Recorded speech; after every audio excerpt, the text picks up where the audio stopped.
Everyone. Welcome. It's Marla Mervis-Hartmann here, creator of Love Your Body, Love Yourself, and my current pleasure plan, thepleasureplan.org. And this is my upcoming 8-week online course to help you change your life from having pain in your relationship with food and your body and turn it into pleasure. So today we're going to talk about food. So I'm going to come on here in the next few weeks and we're going to talk about pain in relationship to our food. Hi, Lindsay. Welcome, everyone. As you're joining, go ahead and just put your name below. Let me know that you're here. So we're going to talk about in the next 3 weeks, pain in relationship to food, pain in relationship to movement, and pain in relationship to your body. Okay, so I want you to stay tuned for that. This is going to be a series where we're going to talk about it. But today we're going to talk about food. So I want to know, what is your relationship with food? What kind of pain does food bring to you? Like, I'm amazed. Hello, everyone joining. I'm amazed that we can actually eat anything and feel okay, because there's so much information out there around what it is that we're eating. This is bad. This is bad. I'm supposed to eat then. I'm not supposed to eat. Like, there's just so much information that is telling us, yes, no, this person's doing this one person's died in this way. And it's like, what is okay for me? And what is okay for you? And there's so many beliefs that we have and so many things. We look at our body and we're thinking, maybe I'm doing it wrong. Hello, everyone, join and put your name below. If you like anything that I'm saying, please go ahead and put some hearts and some likes so I know that you resonate with me. You can put some hearts in there. Just let me know that you're here. And if you have any questions as we go along, please go ahead and ask me. So we really need to look at our relationship as a whole with food, right? And really look at, like, what is not working and how we want to change that. So I want to give you, so I just want to say that most of you are on here, you probably know that I have had a very tumultuous relationship with food.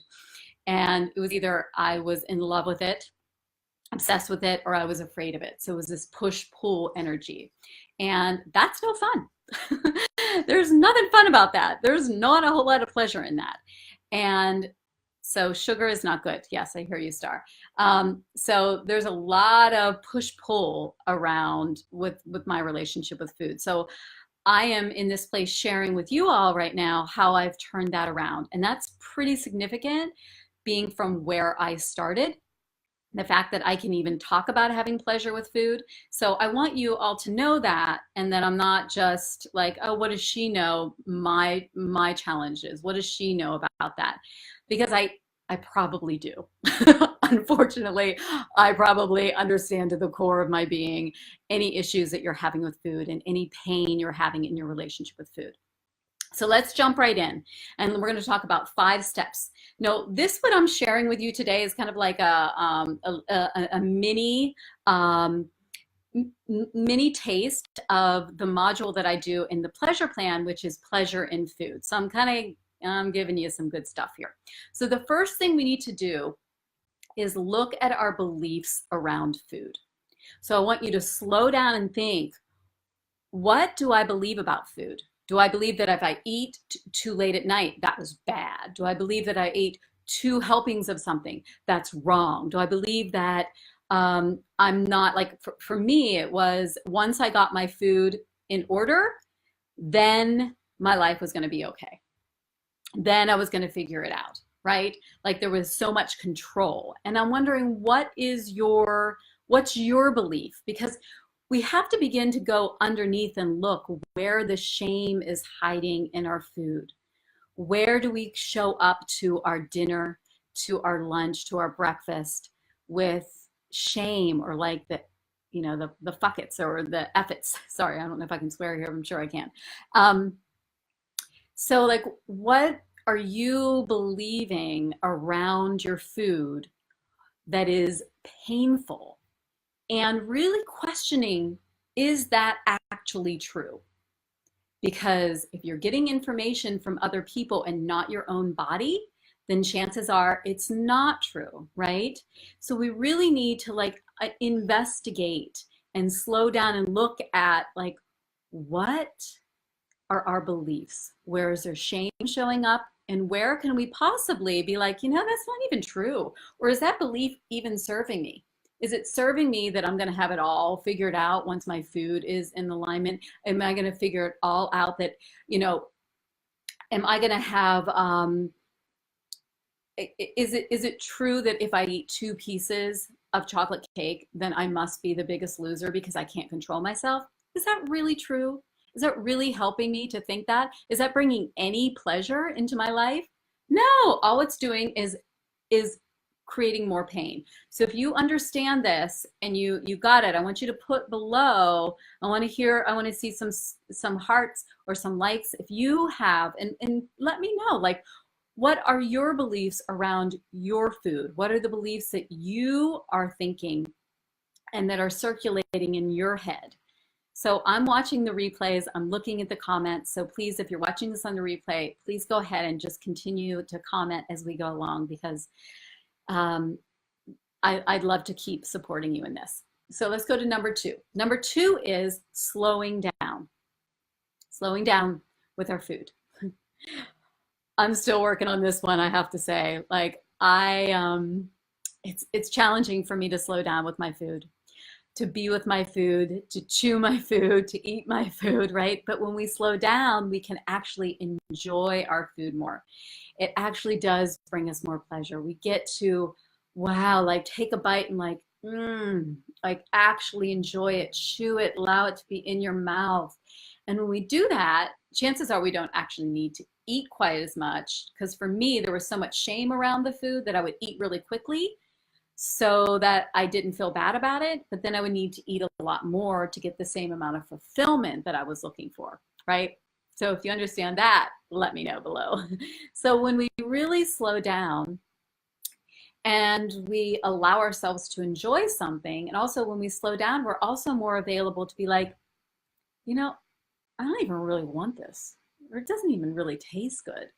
This would be better, or my body wants this, right? So those moments of slowing down and becoming aware is really, really important. And I've got so much better at this, but I'm still learning.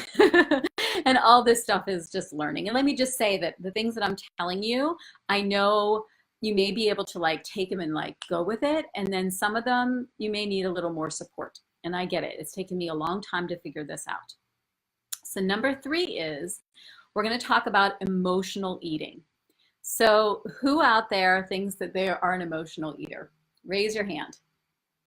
Raise your hand if you're an emotional eater. Let me know what you think. I think we all are. I think there is, we don't just eat for survival. We eat for pleasure, right? We eat because it tastes good. We eat because we're at a party. We eat because there's a celebration. We eat because we're sad. We eat all of these things. Like, food is not just nourishment for our body. It's nourishment for our soul. It gives us back. It allows us to enjoy life. Food can be so bloody pleasurable, right? And it's so connected to our emotions. So what can be the issue with that, where people are like, yeah, but you don't understand. Like, I'm an emotional eater, and it's a big issue. Like, I eat when I'm sad, I eat when I'm angry, I come home and I overeat, and it's just my emotions get the best of me. And I totally understand. And I really understand that it can be so challenging when you're in that place and you're going to food to be your friend, and it begins to like turn around on you, and it actually is not helpful anymore. All right, I love technology. Welcome back, everyone. We're talking about pain and our relationship with food. So if you were watching before, I welcome you to come back on. We were talking about how we can shift our relationship with food from pain to pleasure. And what we were talking about is, I was giving steps on what you can do to shift your relationship, your negative relationship with food, to more pleasure. So I was on step 3. So I'm going to give you a quick sum up. Step one was understanding what your beliefs are around food, understanding what your beliefs are, your shame points around food, looking at these beliefs, really questioning, are they true? Do I need to believe them? Like, is it helpful for me to believe this belief? Just really looking deeper at what your relationship is with food. If you're joining now, thank you for joining again. We had some technical difficulties and I'm starting over. So that was number one. Number two is to slow down with our food, which is not always easy, but to slow down with our food and actually enjoy it and actually enjoy what it tastes like in your mouth. And actually, when we slow down, we actually can figure out even if we want so much or even if it's feeling good to us. Slowing down is really, really important. If you're understanding any of this, go ahead and just give me some likes, some hearts. Go ahead and put your name here as well so I know that you're here. And the number three, I was talking about emotional eating and how all of us have emotional eating. We eat for fun. We eat when we're sad. We eat when we're upset. We celebrate, right? We all get together and what do we have? We have food, right? So that is more than just for nourishment, for survival. There's something on top of that. It's when our emotions are being fed by food. So when we're having a huge emotional upset, we give ourselves food to kind of calm that down. And that's when people can be really uncomfortable with the fact that they are emotionally eating. And I like to say with emotional eating, what we need to do is to take the trigger out of it. So I know it's not fun to do. I know we want to turn it around. But when we really look at, does it really matter that you ate 4 pieces of cake? Yeah, you're going to say, yes, it matters. You're going to say, yes, it's not good for me. You're going to say, yes, I don't like this behavior. You're going to say, yes, it just feels so uncomfortable in my body. And at the end of the day, is your body, does it have to have even more? Do you still have to beat it up even more? Can you be kind to your body and just be like, even though I emotionally overate, even though I'm emotionally eating right now, I'm still worthy to give myself love. I am still loved. I still am loved, right? That's really important. And I know there's so many, yeah, but I shouldn't be doing this. And this isn't right. Hello, Star. Hello, everyone that's rejoining. I appreciate it. I get it. But the first step is to really look at, okay, I'm just going to put myself off the hook. So when we take the trigger out of it, we take the shame out of emotionally eating, we're on the right track to begin to shift that. And another thing we need to do with emotional eating, I need to do a whole thing on this, and I'm getting it, is to look under the surface. It's like if you're emotionally eating, and let me know if you're here and you're listening to this and you're watching this, do you emotionally eat? I would love to know. Is to let the emotional eating just be the cue. It's like when I overeat, I'm like, oh, there's something going on. Well, sometimes you overeat because it's just fun to do, right? It's just tastes yummy and you want to, and it's fine. But if I emotionally overeat, I'm like, oh, why did I do that? So I let that be kind of the cue to go a little bit deeper. So I'm going deeper under the surface. So I'm allowing the emotional eating to cue me into, oh, I need to go deeper. What's happening? Where am I upset? Where am I feeling uncomfortable? Does that make sense? Let me know if you understand that. And so number 4 is learning to listen. In order to change our relationship with food from a pain, from restricting, obsessing, all of that to more pleasure, is we need to learn to listen. We need to learn to listen to our bodies. We need to learn to listen to what our bodies want to eat. And that is about slowing down. That is about looking at our belief system. And it's learning to listen is not always, it's a skill. And we really have to tune into our body. We really have to also slow down and like feel, does my body really want that? Wow, every time I eat that, I crash afterwards. I'm like, that's not good for me. Oh, every time I eat that, although it's not the most pleasure, like maybe it doesn't taste so good, but you're like, when I eat that, I actually feel really good. There's something about it that feels really good in my body. That's what we're looking for, people. We're looking for the cues that like lean you closer to pleasure and lean you further away from pain. And when you begin to train your mind to look at what is bringing you more pleasure and what is actually bringing you pain, you can begin to retrain your mind. So it's not like food is good, food is bad, food is wrong. I was working with a client and she was like, I just, I ate this and then I ate that. I'm like, you just can't mess it up. Just eat. Just eat. Like cue into your body. If it doesn't feel good to you, then that's where you need to look at. But if you're going to eat French fries, and just eat them. It's so easy said than done. I'm just saying that so easily, like I've done that a gazillion times. But what I'm doing is I'm giving you permission, right? And that's what I like, to give myself permission, just like eat the bloody French fries. Like it's actually okay, right? Listen to your body, enjoy it, like slow down, like let go of the belief system and just enjoy it. Good. So Star, you're doing that a lot more. Great.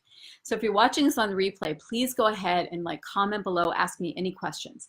So the next and the final step, and I'll go through these again real quickly for you, is number 5 is why. Why do you want to feel better about your food? And this is really important. It really creates more leverage. And it goes back to the first one, which is to look at your pain points and your beliefs around food, right? So when we get into like, oh, I'm just so sick of restricting. I'm so sick of obsessing. I'm so sick of being bloody hungry. I'm so sick of like not understanding, right? When we look at that pain, we can look at, oh, there is a deeper why. There's why I want to feel good. And that leverage of like, I just want to have my life. Like for me, at one point in time, I stopped eating all desserts and chocolate specifically because it brought so much pain into my life that I wasn't able to have it and be in pleasure. And that was a huge choice for me. And my why was I wanted my life back. I wanted the space in my head to be released of when am I going to get it? How am I going to get rid of it? And it's back in my life. And I love chocolate and I love desserts and I feel good about that. But at that point in time, it was a good choice for me. It was leaning into pleasure and away from pain.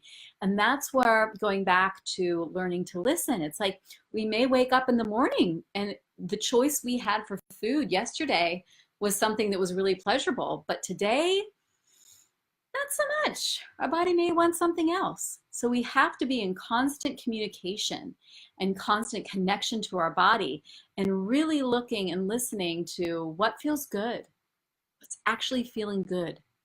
Not just like that surface level, but like what actually would make me feel good. So let me go through this again. For turning your pain relationship with food into more pleasure. Number 1 is to notice your beliefs, your negative beliefs around food. Where is the shame there? Questioning that. Number 2, slowing down with your food. Number 3, really understanding that we all emotionally eat, taking the trigger out of it, taking yourself off the hook, giving yourself more love around your emotional eating, and really using emotional eating as a sign to go a little bit deeper. What is actually the issue? Number 4 is learning to listen to your body. How does your body feel when you eat that? How does your body feel when you think about eating that? Ooh, that sounds so good. Yes, right? And leaning into that. And then number 5 is, what is your why? Why do you want more pleasure? Why is it so uncomfortable to do it this way? And why do you want more pleasure with your food? Okay, so that's it for today. If you have any questions, please go ahead and private message me, put them in below. And this is, like I said, this is just a little hint of the Pleasure Plan, which is my 8-week online course. It starts October 24th, where we go deep into this and I teach you practical tools on how to take what I just taught you and really make it alive in your life. thepleasureplan.org, and I'll put that in the links below so that you can check it out. I'd so love if this resonates with you and you're ready for more pleasure in your relationship with your food, your body, your exercise, self-care, your sexuality, then this is definitely the program for you. Sending you all so much love. Have a wonderful day.